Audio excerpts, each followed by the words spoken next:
Hello everybody, I am Ankita and this is my fifth lecture which discusses upon Universal Declaration of Human Rights UDHR and its comparison with Indian Constitution. It was more than 50 years ago that the international community resolved to make a historic commitment to enrich the fundamental rights of the individuals for living in any part of the world. So, why this need came into existence? After the World War II, there was a need for peace and security in the world, and then because of this reason, UDHR came into existence. It was adopted by the member states of the United Nations General Assembly on December 10, 1948. So, what was the aim?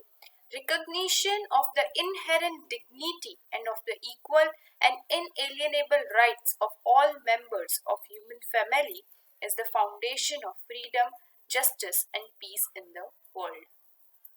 The declaration outlined a common standard of achievement for the future of human rights and has become the cornerstone of human rights.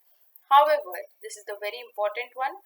UDHR is not binding treaty but rather a declaration of principles of human rights. So basically, it is not binded, any state is not binded by UDHR, but it is considered to be an international standard against which the behavior of the state is measured.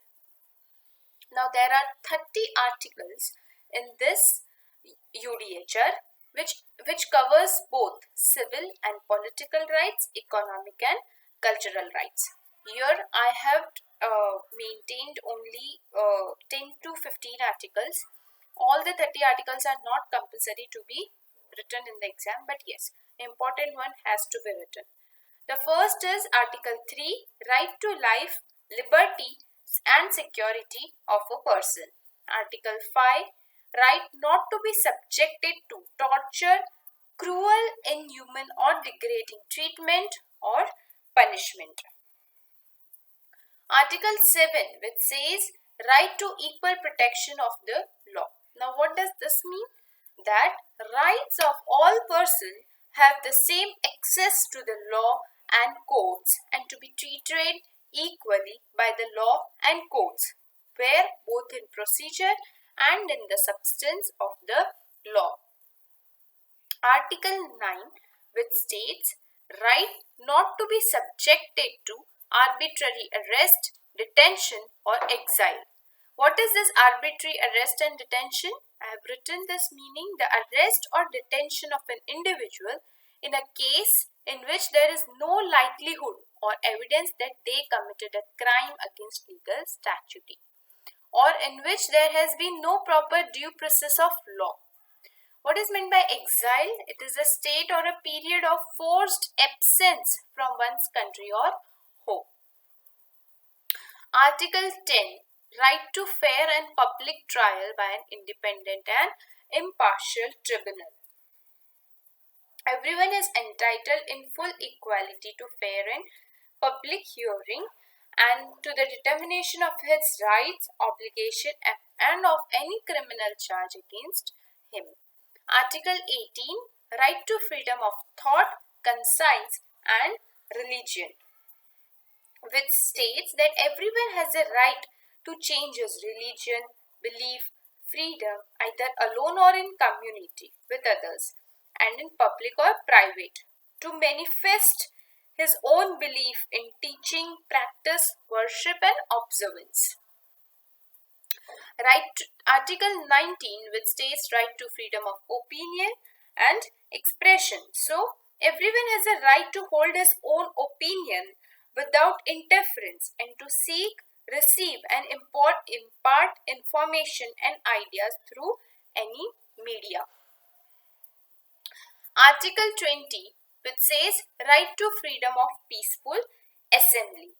Everyone has a right to freedom of peaceful assembly and also association.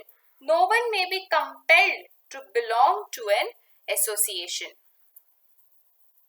Article 23, which states right to work, equal pay for equal work. So this contains various provision inside it which says free choice of employment, employment without any discrimination, and also without any discrimination equal pay for equal work for both men and women, right to just and favorable remuneration, ensuring for himself and his family existence worthy of human dignity, supplemented by other means of social protection. And also, everyone has the right to form and join trade union for his own interest. Article 25, which states right to standard of living, which says adequate for the health and well-being of himself, of his family, which includes food, clothing, housing, medical care, and the necessary social services. It also includes right to security in the event of unemployment, sickness, disability, old age, other lack of likelihood which is beyond his control. Mother and childhood are entitled to special care and benefit which is given during maternity leave. Right to education, which is Article 26. Education shall be free at elementary and fundamental stages.